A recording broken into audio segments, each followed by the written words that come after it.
अनुभवी एवं हाई qualified staff के साथ इफेक्टिव स्टडी एनवायरमेंट देने वाली इंस्टीट्यूट यानी IIN institute, third floor, Gulshan tower, Jai Stambh square, Amravati. संपर्क 76 205 33 664। अब आपके सपनों की उड़ान को पंख लगाएगा IIN।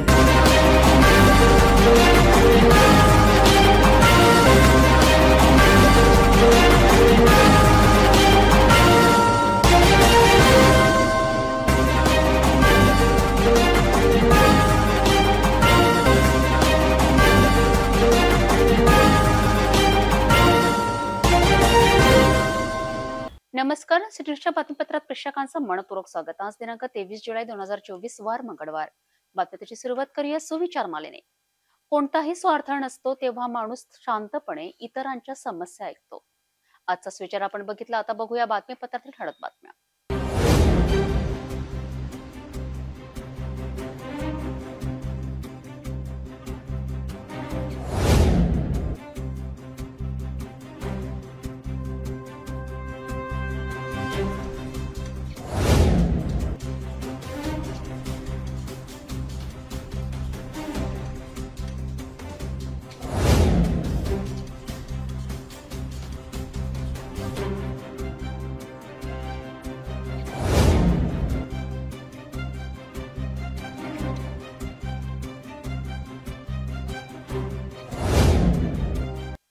अपन ठरताना बघितला, आता घेऊया छोटासा ब्रेक।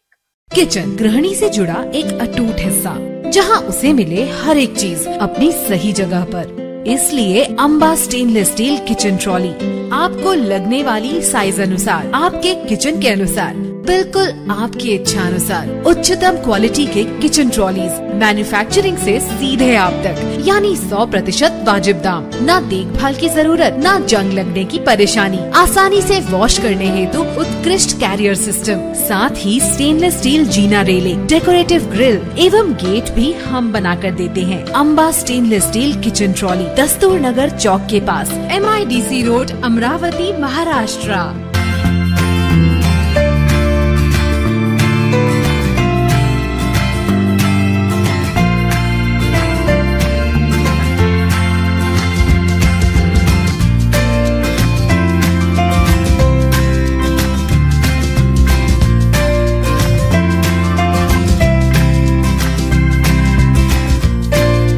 संपूर्ण लग्न बस्ता आराधना जवाहर रोड, अमरावती।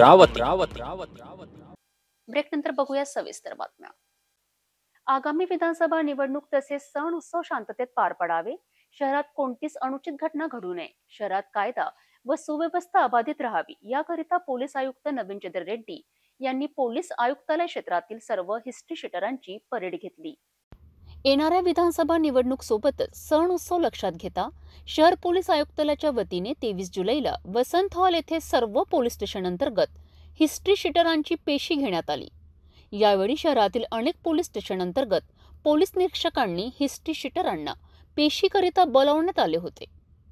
या दरम्यान 177 हिस्ट्री शीटरांनी शहर पोलीस आयुक्त नवीन चंद्र रेड्डी, सागर पाटील, DCP गणेश शिंदे यांच्या नावासमोर नावासहित हजेरी लावली। यावेळी शहर पोलीस आयुक्तालयाच्या अंतर्गत येणाऱ्या सर्व पोलीस निरीक्षक उपस्थित होते। गुन्हे शाखा युनिट 1 आणि 2 पथकाने 74 हिस्ट्री शीटर यांची पेशी लावली, तर राजापेठ पोलीस स्टेशन हद्दीतील 26 कोतवाली, 16 खोलापुरी गेट, 18 फ्रेजरपुरा, 14 नांदगाव पेठ, 7 नागपुरी गेट, 6 वलगाव, 2 बडनेरा, 5 गाडगेनगर, 9 भातकुली असे एकूण 177 हिस्ट्री शीटर पेशीकरिता बोलावण्यात आले होते। शहर पोलीस आयुक्त नवीन चंद्र रेड्डी यांनी सोमवारी दोन्ही गुन्हे शाखेच्या कर्मचाऱ्यांच्या कामकाजाचा आढावा घेतला। या 10 गुन्हे शाखेच्या पोलीस कर्मचाऱ्यांनी अपेक्षित कामगिरी न बजावल्याने पोलीस आयुक्त रेड्डी यांच्या आदेशाने 10 गुन्हे शाखेच्या पोलीस कर्मचाऱ्यांना मुख्यालय अटॅच करण्यात आले आहे। अमरावती शहर आयुक्तालयाअंतर्गत शहर पोलीस आयुक्त नवीन चंद्र रेड्डी यांच्या आदेशाने अवैध धंदे गुन्हेगारांवर धडक कारवाई करण्याकरिता शहर गुन्हे शाखा युनिट 1 तसेच शहर गुन्हे शाखा युनिट 2 असे 2 स्वतंत्र गुन्हे शाखा पथकांची गेल्या 1 वर्षाआधी टीम गठीत केल्या होत्या। याच दोन्ही गुन्हे शाखा टीमची सोमवारी पोलीस आयुक्त रेड्डी यांनी क्लास घेऊन गुन्हे शाखेच्या कर्मचाऱ्यांनी केलेल्या कामकाजाचा आढावा घेतला। यामध्ये 10 पोलीस कर्मचाऱ्यांनी अपेक्षित कार्य न केल्याचे पोलीस आयुक्त रेड्डी यांना दिसून आलेत. यामुळेच 10 गुन्हे शाखा पोलीस कर्मचाऱ्यांवर आपल्या कामात दिरंगाईचा ठपका ठेवत त्यांना मुख्यालयी अटॅच करण्याचे आदेश देण्यात आले. पोलीस उपनिरीक्षक संजय वानखडे, गजानन ढेवले, दीपक सुंदरकर, मोहम्मद एजाज, विकास रायबोले, जावेद अहमद, चंद्रकांत रामटेके, मनोज ठोसर, निवृत्ती काकड, महादेव कासदेकर या 10 गुन्हे शाखा पोलिसांविरुद्ध कारवाई करण्यात आली.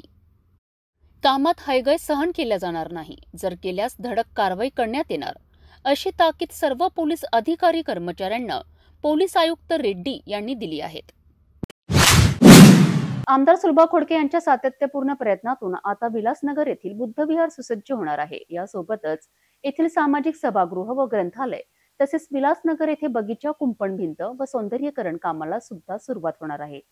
आमदार सुलभा खोडके यांनी 65 लक्ष निधीतून बुद्ध विहार परिसर स्थित सामाजिक सभागृह व अभ्यासिका ग्रंथालय बांधकाम करणे तसेच 20 लक्ष निधीतून विलासनगर परिसर स्थित बगीचा, कुंपण भिंत व सौंदर्यीकरण करणे या विकास कामाचे कुदळ मारून भूमिपूजन केलेत. 21 जुलै रोजी बुद्ध विहार विलासनगर येथे भूमिपूजन करण्यात आले. यावेळी परिसरातील नागरिक मोठ्या संख्येने उपस्थित होते. सर्वसामान्य व शेतकऱ्यांना तसेच महाराष्ट्राला केंद्र सरकारच्या बजेटमध्ये काही एक मिळालेलं नाही. हे पूर्ण पॅकेट बजेट नितीश कुमार आणि चंद्रबाबू नायडू यांना विशेष वागणूक दिली गेली. या बजेटमध्ये महाराष्ट्र व विदर्भाकडे दुर्लक्ष केले गेले. अमरावतीसह विदर्भात शेतकऱ्यांच्या आत्महत्या होत आहे, त्यांच्यासाठी काही दिसत नाही. तर या बजेटने महाराष्ट्राच्या तोंडाला चुना लावलेला आहे. एकनाथ शिंदे यांना काही एक मिळालेलं नाही, तर या बजेटमध्ये महाराष्ट्राला रिकामा ठेवलेला आहे अशी टीका यशोमती ठाकूर यांनी केली आहे. सर्वसामान्य माणसाला, शेतकऱ्यांना, महाराष्ट्राला काहीही मिळालेलं दिसत नाहीये. हे पूर्ण पॅकेज आहे. हे जे आपल्याला आत्ताचं बजेट जी घोषणा झालेली आहे ते एकंदरीत नितीश कुमारजी आणि चंद्रबाबू नायडूजी यांना स्पेशल ट्रीटमेंट दिल्यासारखी वाटते. महाराष्ट्राकडे, विदर्भाकडे पूर्णपणे दुर्लक्ष आहे. इथं शेतकऱ्यांच्या एवढ्या मोठ्या प्रमाणात आत्महत्या होत आहेत, त्यांच्यासाठी काहीही इथं दिसत नाही आहे. आणि खऱ्या अर्थानं जनसामान्याला त्यांचं स्टँडर्ड ऑफ लिव्हिंग वाढवण्यासाठी इथं शून्य गोष्टी केलेल्या आहेत. हे जे बजेट आहे हे फक्त म्हणजे महाराष्ट्राच्या तोंडाला चुना लावलेला आहे असं दिसतं आहे. एकनाथ शिंदेंना काही मिळालेलं नाही आहे आणि महाराष्ट्राला पूर्णपणे रिकामं ठेवलेलं आहे. राज्यातील शेतकऱ्यांची कर्जाला कंटाळून शेकडो शेतकऱ्यांनी जीवन संपविले. शासन प्रशासनाचे दुर्लक्ष, दुष्काळ, नैसर्गिक आपत्ती, नापिकी, कर्जबाजारी, आजारपण, कर्जवसुलीमुळे केंद्र सरकार आणि राज्य सरकारला जागे करण्यासाठी मंगळवारी आझाद समाज पार्टी वतीने आंदोलन करण्यात आले. यावेळी केंद्र आणि राज्य सरकार विरोधात घोषणाबाजीही करण्यात आली. शेतकऱ्यांच्या आत्महत्या कधी थांबणार असा सवाल करीत शासन प्रशासन विरोधात आझाद समाज पार्टीने मंगळवारी जिल्हा कचेरीवर तीव्र निदर्शने केली. महाराष्ट्र राज्यातील सर्वाधिक आत्महत्या पश्चिम विदर्भात होत आहेत. त्यामधील सर्वाधिक आत्महत्या अमरावती जिल्ह्यातील आहेत. मागील 6 महिन्यात राज्यात एकूण 557 शेतकऱ्यांनी मृत्यूला कवटाळले आहेत. अमरावती विभागात 2001 पासून आजपर्यंत 20,630 शेतकऱ्यांनी आत्महत्या केल्या आहेत. शासन प्रशासनाने दुर्लक्ष, दुष्काळ, नैसर्गिक आपत्ती, नापिकी, कर्जबाजारी, आजारपण, कर्जवसुली, मुलींचे लग्न या कारणामुळे दर दिवसाला 3 शेतकरी आपली जीवनयात्रा संपवित आहेत. शेतकऱ्यांच्या आत्महत्यामध्ये सातत्याने वाढ होत असूनही शासन प्रशासन त्याकडे दुर्लक्ष करीत असल्याने मंगळवारी आझाद समाज पार्टीच्या वतीने अमरावती जिल्हाधिकारी कार्यालयावर केंद्र व राज्य सरकारच्या विरोधात तीव्र घोषणाबाजी करीत निषेध व्यक्त केला. शेतकरी उपाशी, शेतकरी उपाशी, अरे सरकारचं करायचं काय? जिल्हाधिकारी साहेब जवाब दे, जिल्हा प्रशासन जवाब दे. केंद्र व राज्य सरकारने शेतकरी आत्महत्या थांबवण्यासाठी कायमस्वरूपी उपाययोजना करायची मागणी यावेळी करण्यात आली. आज आम्ही जे सततच्या ज्या शेतकरी आत्महत्या होत आहे, अमरावती जिल्ह्यामध्ये मोठ्या प्रमाणात शेतकरी आत्महत्या होत आहेत, त्याच्या संदर्भात सरकार प्रशासनाला जागृत करण्यासाठी आणि त्यांना वेळेवर न्याय देण्यासाठी आज आम्ही येथे कलेक्टर ऑफिस समोर आझाद समाज पार्टीच्या वतीने येथे निदर्शने करत आहोत शासनाला जागृत करण्यासाठी. जागृत म्हणजे वेळेवर शेतकऱ्याला न्याय मिळत नाही, शासन प्रशासन त्यांची दखल घेत नाही. आणि वेळेवर त्यांना बँकेत कर्ज भेटत नाही आणि जे विमा कंपनी आहे ते सुद्धा त्यांना वेळेवर लोन देत नाही आणि शेतकरी कर्जबाजार होतो आणि त्याच्यामुळं तो आत्महत्या करण्यासाठी प्रवृत्त होतो. शेतकरी आत्महत्या थांबली पाहिजे आणि या शासनाने आणि या इथच्या कलेक्टर साहेबांनी याची इथच्या कृषी विभागाने वेळी दखल घेतली पाहिजे आणि योग्य ते रीत्या सरकारने शेतकऱ्यांना न्याय दिला पाहिजे. शेतकऱ्यांची कर्जमाफी झालीच पाहिजे आणि शेतकरी हा पूर्ण देशाचा हा जगाचा पोशिंदा आहे आणि हे लोक एसीमध्ये बसून जे काही निर्णय घेतात त्या शेतकऱ्याला विचारल्या जात नाही. त्या शेतकऱ्यांच्या सत्य परिस्थिती काय, त्याच्या घरची परिस्थिती काय ते सुद्धा विचारल्या जात नाही. त्यांचे मुलं बाळं शिकतात का नाही शिकत, त्यांना वेळेवर सावकाराकडून कर्ज घेतले जाते, सर्व बाजूनी त्याची पिळवणूक होते. म्हणून शेतकऱ्याचा कर्जमाफी मोठ्या प्रमाणात झाली पाहिजे. सरकारनं जर याच्यावर वेरीस तोडगा काढला नाही तर आझाद समाज पार्टीच्या वतीने शासनाच्या दरबारी आम्ही मुंबईला, दिल्लीला जिथे जिथे शक्य होईल तिथे आम्ही मोठ्या प्रमाणात निदर्शने करू आणि सरकारला धारेवर धरू आणि या कलेक्टर ऑफिसच्या समोर आणि कलेक्टर साहेबाच्या घरासमोर सुद्धा आम्ही आमरण उपोषण करू. माझं नाव सनी चव्हाण, आझाद समाज पार्टीचा जिल्हाध्यक्ष आहोत. आंदोलनात आझाद समाज पार्टीचे राज्य मुख्य महासचिव मनीष साठे, प्रदेश प्रवक्ता किरण गुडदे, जिल्हा अध्यक्ष सनी चव्हाण, शहर अध्यक्ष विपुल चांदे, रवी फुलेसह अनेक पदाधिकारी उपस्थित होते. भेटूया एका छोट्याशा विश्रांतीनंतर. अमरावती महानगरपालिका अमरावती पशुवैद्यकीय विभाग मोकाट जनावरे सोडणे संबंधी सर्व पशुपालकांना सूचना. महानगरपालिका क्षेत्रातील मोकाट जनावरे सोडणे संबंधी सर्व पशुपालकांना सूचित करण्यात येत आहे की सध्या स्थितीमध्ये महानगरपालिका हद्दीमध्ये रस्त्यांवर तथा मानवी वस्त्यांमध्ये मोकाट जनावरांचा उपद्रव वाढलेला आहे. तसेच रस्त्यांवर जनावरांमुळे अपघात होण्याची शक्यता नाकारता येत नाही. महानगरपालिकेच्या पथकामार्फत पकडण्यात आलेले जनावर यापुढे 7 दिवस सोडण्यात येणार नाही. मोकाट जनावरांवर तिप्पट दंड आकारण्यात येईल. जनावरांमुळे अपघात अथवा मानवी जीवितास धोका झाल्यास महाराष्ट्र पोलीस अधिनियम कलम 90 गुराढोरांना रस्त्यावर भटकू देणे किंवा खाजगी किंवा सार्वजनिक मालमत्तेवर अतिक्रमणे करू देणे यासाठीची शिक्षा. कलम 91 शिक्षा गुरांस कोंडवाड्यात घालणे. कलम 92 हक्क सांगितलेली गुरे स्वाधीन करणे. कलम 93 हक्क न सांगितलेली गुराढोरांची विक्री. कलम 99 सडके संबंधीचे नियम न पाळणे. कलम 100 प्राण्यांकडून अडथळा किंवा खोडी करविणे. कलम 106 घोडे वगैरे मोकळे सोडणं, हिंसक कुत्रे मोकळे राहू देणे. पशुपालक यांच्यावर गुन्हे दाखल करण्यात येत आहे. तसेच संबंधित पोलीस स्टेशन यांची परवानगीशिवाय जनावरे सोडण्यात येणार नाही.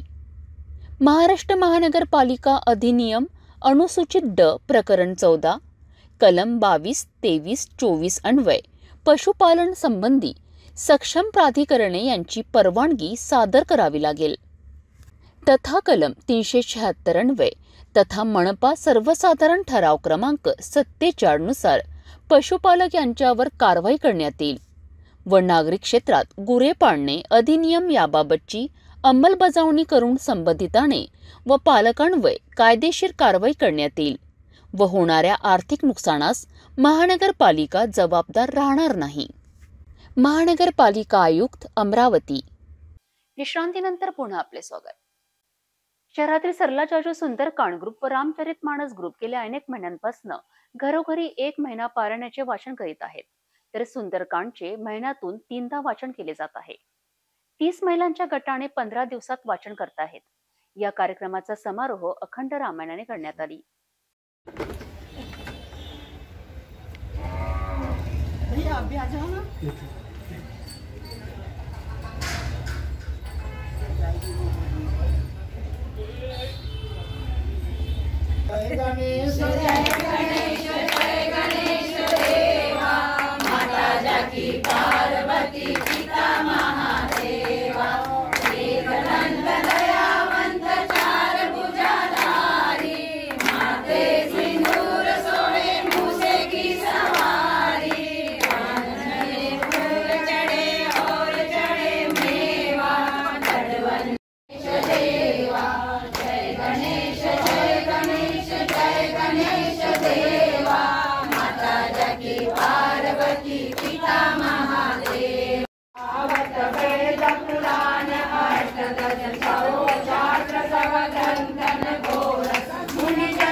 शांति से आशीर्वाद दीजिए, प्रार्थना कीजिए। इसके आखिरी में कुछ कर दीजिए आप।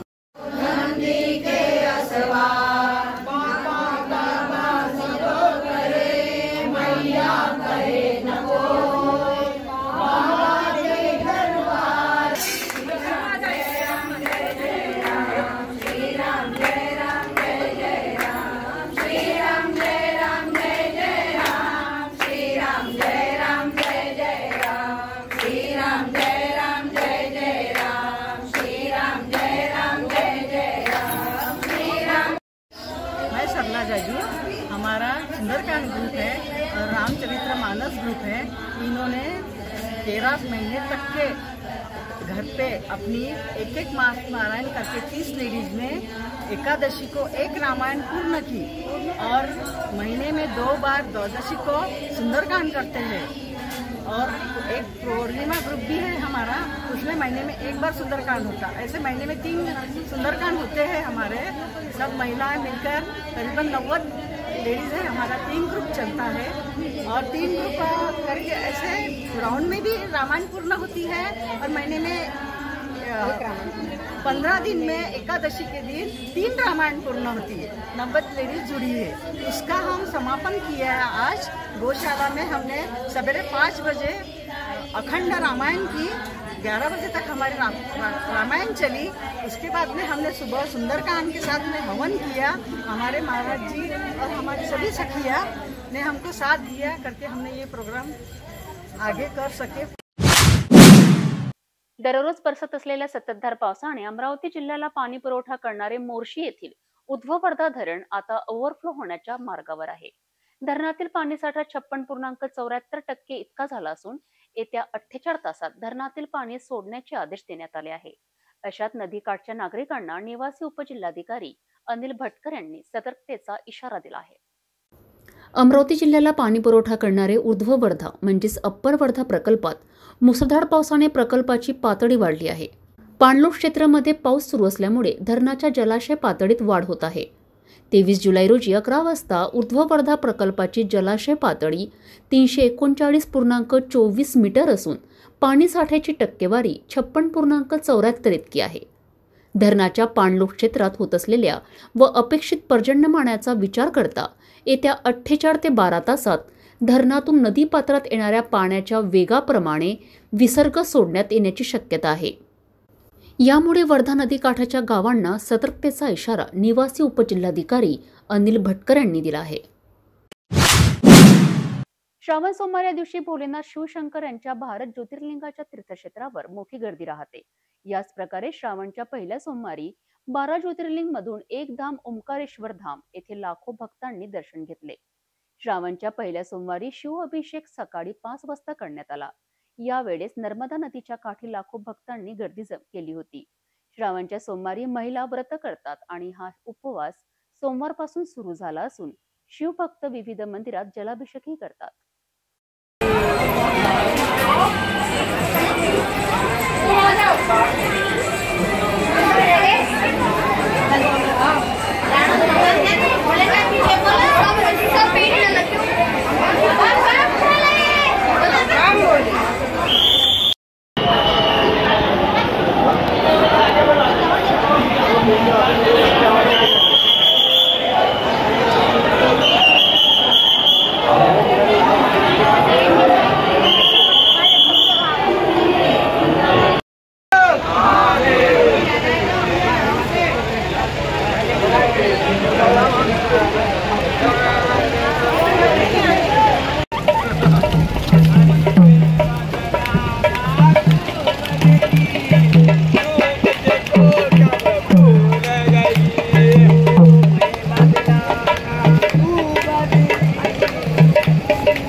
चांदूर बाजार तालुक्यात बरसलेल्या मुसळधार पावसाने माधानसह ब्राह्मणवाडा थडी या गावाचे मोठे नुकसान झाले। आता याच पावसाने माधान या गावात पाणीचे साम्राज्य पसरले आहे। नाल्याचे खोलीकरण न केल्याने रस्त्याची दुर्दशा झाली आहे। अशातच गावात साथीचे आजार पसरण्याची भीती निर्माण झाली आहे। चांदूर बाजार तालुक्यात येत असलेल्या माधान गावात मुसळधार पावसाने आता घाणीचे साम्राज्य पसरले आहे। यावर ग्रामपंचायत सरपंच व प्रशासन दखल घेण्यास टाळाटाळ करीत आहेत. सध्या सुरू असलेल्या 3-4 दिवसांच्या पावसाने तालुक्यासह माधान ग्रामपंचायत परिसरातील नाल्याचे खोलीकरण केले नसल्याने रस्त्यांची दुरावस्था झाली असून या भागातील ग्रामपंचायत जवळ पावसाचे पाणी साचल्याने घाणीचे साम्राज्य निर्माण झालेत. माधान गावात रोगराईचे वातावरण तयार झालेले आहेत. नाल्यात आलेल्या पुराचे पाणी गावामध्ये शिरत असल्यामुळे गावामध्ये जाणे येणे करण्यासाठी व्यवस्थित पूल नसल्याने नागरिक व शाळकरी मुलांसमोर समस्या निर्माण झाली आहे. ग्रामपंचायत समोरच रोगराई व घाणीचे साम्राज्य असल्याने ग्रामपंचायतीचे दुर्लक्ष होत आहे. गावाचा विकास कसा होणार असाही प्रश्न नागरिकांसमोर उपस्थित होत आहे. ग्रामपंचायत सरपंच मंदा पावडे ह्या महिला असल्याने गावच्या विकास कामाचे कामे त्यांचा मुलगा स्वप्नील पावडे हा त्यांच्या ग्रामपंचायतचा कारभार पाहतो. त्यामुळे माधानचा सरपंच कोण असा प्रश्न गावामध्ये उपस्थित होत आहे. विकास कामामध्ये कमिशन नावावर सध्या मोठ्या प्रमाणावर हेराफेरी होत असल्याने गावाकडे पूर्णतः सरपंच व सचिव यांचे दुर्लक्षात होत असल्याची चर्चा नागरिकांमध्ये आहे. सरपंचचा मुलगा व सचिव यांच्यात मिलीभगत असल्याने विकासाच्या नावावर निकृष्ट कामे, रस्त्यावर घाणीचे साम्राज्य, नदी नाले तुडुंब भरलेल्या अवस्थेत असल्याचे चित्र माधानमध्ये पाहायला मिळत आहे. माधान हे गाव संत श्री गुलाबराव महाराज यांचे देवस्थान आहे. या ठिकाणी अनेक भाविक दर्शनासाठी येतात. मात्र मुख्य रस्त्यावर अतिक्रमणधारकाने साम्राज्य निर्माण झाले आहे. रोज छोटे मोठे अपघात या ठिकाणी घडत आहेत. माधान ग्रामपंचायत व प्रशासनाच्या मिलीभगताने अत्यंत बिकट अवस्था माधान या गावाची झाली आहे. 3 दिवसांच्या झालेल्या पावसाने माधान ग्रामपंचायत अंतर्गत ग्रामपंचायत समोर असलेल्या रस्त्याची अवस्था अत्यंत बिकट झाली आहे. पुलाचे पाणी गावात शिरत आहे. शेणखताचे ढिगारे रोडवर पडलेल्या अवस्थेत आहे. याबाबत गावातील नागरिक शासन दरबारी मागणी करीत आहेत.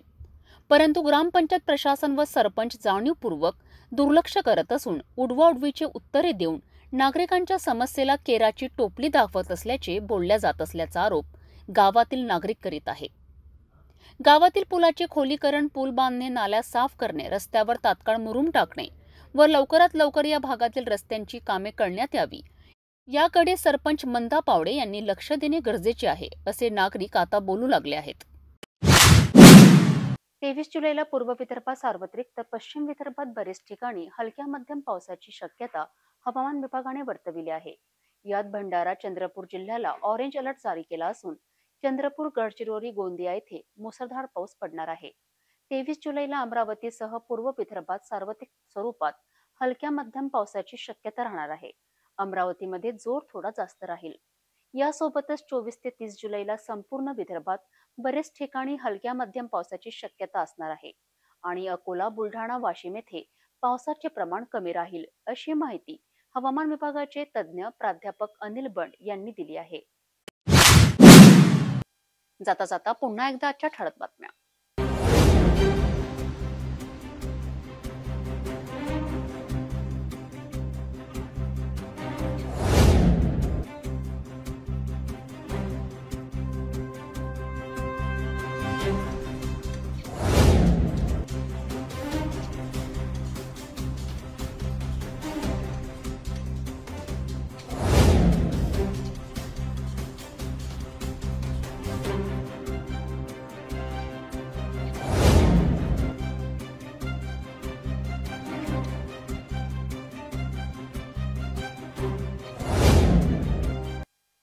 आपण आता सिटी न्यूज चॅनल जिल्हाभरातील दर्शक आपल्या टीव्हीवरही बघू शकता.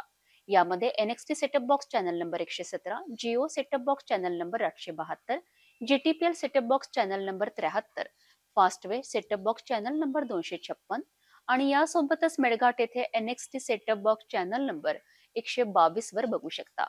जर आपल्या टीव्हीवर सिटी न्यूज चॅनल दिसत नसेल तर आपण आपल्या केबल ऑपरेटरचा संपर्क करावे. आपण सिटी न्यूज केबलच्या व्यतिरिक्त YouTube, फेसबुक, इंस्टाग्राम आणि X वर बघू शकता. याकरिता सोशल मीडिया अकाउंट सबस्क्राईब करा, फॉलो करा, लाईक करा. YouTube अकाउंट सबस्क्राईब करण्याकरिता सबस्क्राईब बटनाला क्लिक करा आणि बेल आयकॉन दाबायला विसरू नका, कारण सर्वताधी समाचार आपल्यापर्यंत पोहोचणार आहेत. तसेच चे फेसबुक पेज लाईक करा, इंस्टाग्राम आणि ट्विटर हँडल फॉलो करा. आपण व्हॉट्सअपवर सुद्धा सूचना देऊन न्यूज प्राप्त करू शकता. व्हॉट्सअप नंबर खाली स्क्रीनवर येत आहे. हे बातमीपत्रावरच थांबूया. पुन्हा भेटू नवीन घडामोडींसोबत. आपण बघत राहा फक्त सिटी न्यूज.